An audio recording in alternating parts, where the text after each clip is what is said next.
Thermodynamics and thermochemistry part 3 याच्यामध्ये entropy gives free energy आणि slot बघणार आहे. एंट्रॉपी मोमेंट ऑफ डिसऑर्डर और रैंडम मेजरमेंट ऑफ डिसऑर्डर और रैंडमनेस ऑफ एनी सिस्टम.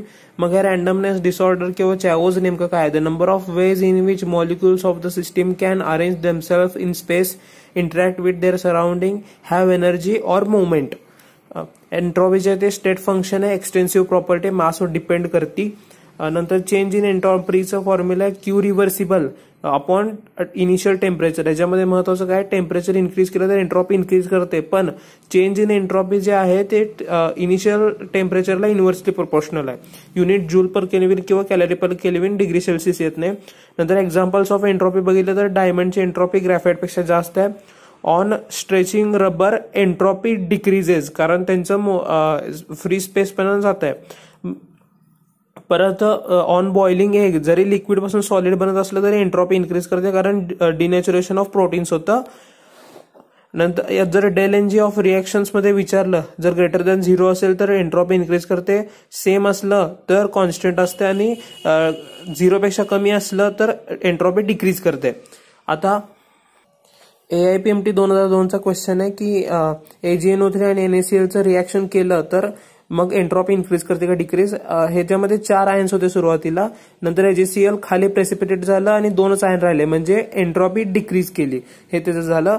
आणि AIPMTचा दुसरा क्वेश्चन आहे की NH4Cl ला पाण्यामध्ये टाकल्यानंतर एंट्रॉपी जे आहे ते इन्क्रीज करतं का डिक्रीज करतं? तर NH4Cl पाण्यात टाकल्यावर NH4+ Cl- होतं, त्यामुळे एंट्रॉपी इन्क्रीज करते.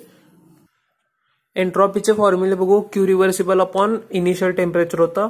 नंतर चेंज इन एंट्रॉपी जे आहे ते जनरल फॉर्म्युला बघितलं तर NCVM ln T2 upon T1 plus NR ln. आता इथं CV घेतल्यानंतर ln V2 अपॉन V1 घ्यायचं, आणि तेच जर NCPM ln T2 upon T1 घेतलं तर CPM घेतलं तर NR ln P1 upon P2 घ्यायचं. V2 V1 P1 P2 हे इन्व्हर्सली प्रोपोर्शनल असल्यामुळं. परत आयसोथर्मल प्रोसेसमध्ये डेल यू जे आहे ते 0 असणार आहे, कारण डेल टी 0 आहे. आणि डेल एच जे आहे ते डेल एच काय होतं? U प्लस PV होतं. मग आता याच्यामध्ये आयसोथर्मल प्रोसेसला P इन्क्रीज केलं तर V डिक्रीज करतं, म्हणजे PV तर कॉन्स्टंट आहे, सोबतच डेल यू पण कॉन्स्टंट आहे, म्हणून डेल एच जे आहे ते पण 0 येत आहे. मग आता डेल एस, आता मग आयसोथर्मल मध्ये क्वेश्चन येते del U, del T, del H हे तिन्ही 0 आणि डेल एस नॉन 0 येते. Del S is equal to NR ln V2 upon V1. आता याच्यामध्ये काय आहे? टेम्परेचर कॉन्स्टंट आहे, म्हणून हे इथलं फॅक्टर निघून जात आहे. NR ln V2 upon V1, आणि V2 अपॉन V1 ला आपण NR ln P1 upon P2 लिहू शकतो. हे वाला टर्म 0 केलंय जनरल फॉर्म्युल्यामधनं. नंतर आयसोकोरिक प्रोसेसमध्ये ही वाली टर्म मध्ये 0 होणार आहे, सिंपल. मग काय राहिलं? NCVM ln T2 upon T1. Del S is equal to NCVM ln T2 upon T1. Isobaric प्रोसेसमध्ये गेलं. आयसोबारिक प्रोसेसमध्ये काय होणार आहे? प्रेशर सेम आहे. प्रेशर जर सेम आहे तर मग हे टर्म कट होतं. मग काय राहतं? NCPM ln T2 upon T1. मग डेल एस आयसोबारिकचं NCPM ln T2 upon T1. Adiabatic प्रोसेसमध्ये हीटचं एक्सचेंजच होत नाही, त्यामुळे एंट्रॉपी चेंज 0 राहते. आता second law of thermodynamics slot. In irreversible spontaneous प्रोसेसमध्ये टोटल एंट्रॉपी ऑफ युनिव्हर्स आहे ते कॉन्स्टंट इन्क्रीज करते. इरिव्हर्सिबल प्रोसेसमध्ये म्हणजे डेल एस युनिव्हर्स आहे ते ग्रेटर दॅन 0 आहे. आणि तेच रिव्हर्सिबल प्रोसेस जसं की बॉइलिंग, मेल्टिंग, सब्लिमेशन वगैरे ह्यांच्यामध्ये सिस्टम आणि सराउंडिंग इक्विलिब्रियम मध्ये असतं, म्हणून total entropy of universe remains constant. युनिव्हर्सचं कॉन्स्टंट राहतं, डेल एस युनिव्हर्स 0 येतं. डेल एस युनिव्हर्स 0 येतं काय?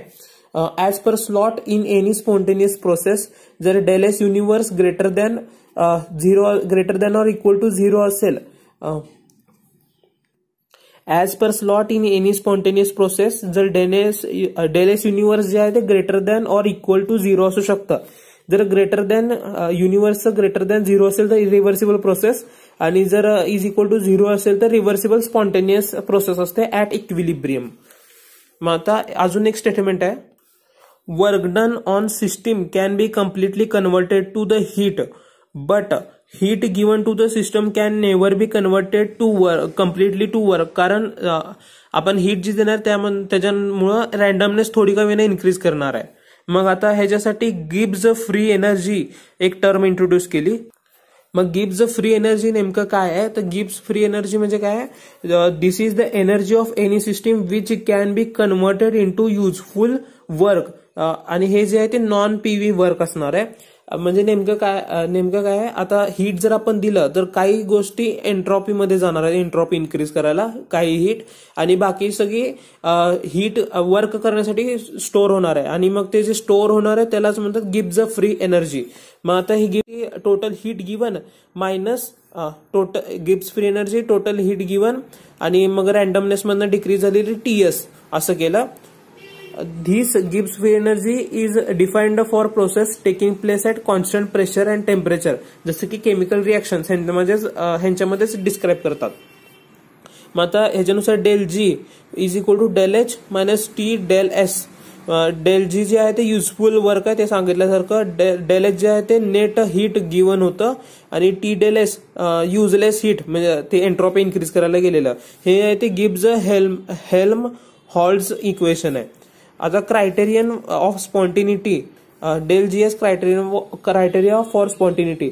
आता जर वर्क डन जर केलं, वर्क डन आपलं स्पॉन्टेनियसली केलं तर काय होणार आहे, आतलं गिव्स फ्री एनर्जी कमी होणार आहे. म्हणजे जी फायनल जे आहे ते लेस दॅन जी इनिशियल असणार आहे. म्हणजे डेल जी जे असणार आहे ते निगेटिव्ह असणार आहे फॉर स्पॉन्टेनियस प्रोसेस.